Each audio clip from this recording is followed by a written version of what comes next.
नमस्कार शेतकरी बंधूंनो, महाराष्ट्रात 17 आणि 18 फेब्रुवारी दरम्यान या 6 जिल्ह्यात अवकाळी पावसाची शक्यता हवामान खात्याने वर्तवलेली आहे।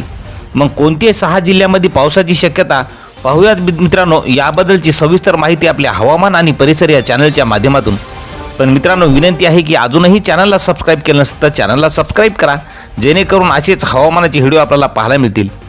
तर शेतकरी मित्रांनो, हवामान खात्याने वर्तवलेल्या अंदाजानुसार फेब्रुवारीच्या दरम्यान महाराष्ट्रात अवकाळी पावसाची शक्यता निर्माण झाली असून हवामान विभागाने विशेष पश्चिम महाराष्ट्रासाठी सतर्कतेचा इशारा दिलेला आहे।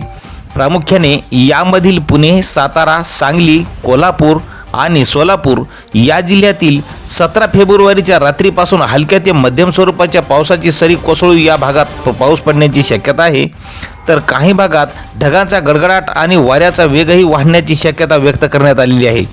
तसेच अहिल्यादेवीनगर जिल्ह्यातही ढगाळ वातावरणासह पावसाचा शिडकावा होण्याचा अंदाज असून या बदलत्या हवामानामध्ये तापमानामध्ये घट होईल, मात्र वातावरणामध्ये आर्द्रता वाढत असल्याने उकाडा सुद्धा वाढणार आहे।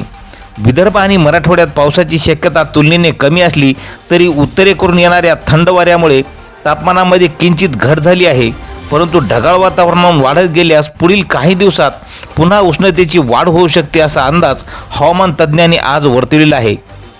तर मित्रांनो, दरम्यान दक्षिण भारतात श्रीलंका, तामिळनाडू या किनारपट्टीवर कमी दाबाचे क्षेत्र सक्रिय होत असून तेथील काही भागात मुसळधार पावसाचा इशारा हवामान खात्याने दिलेला आहे। याच प्रणालीचा प्रभाव म्हणून कोकण किनारपट्टीवर वाऱ्याचा वेग वाढण्याची शक्यता असून समुद्र खवळलेला राहील। एकूणच उन्हाळ्याची चाहूल लागत असतानाच राज्यात 2 दिवसासाठी अवकाळी पावसाचे वातावरण तयार होण्याची शक्यता हवामान खात्याने वर्तवली।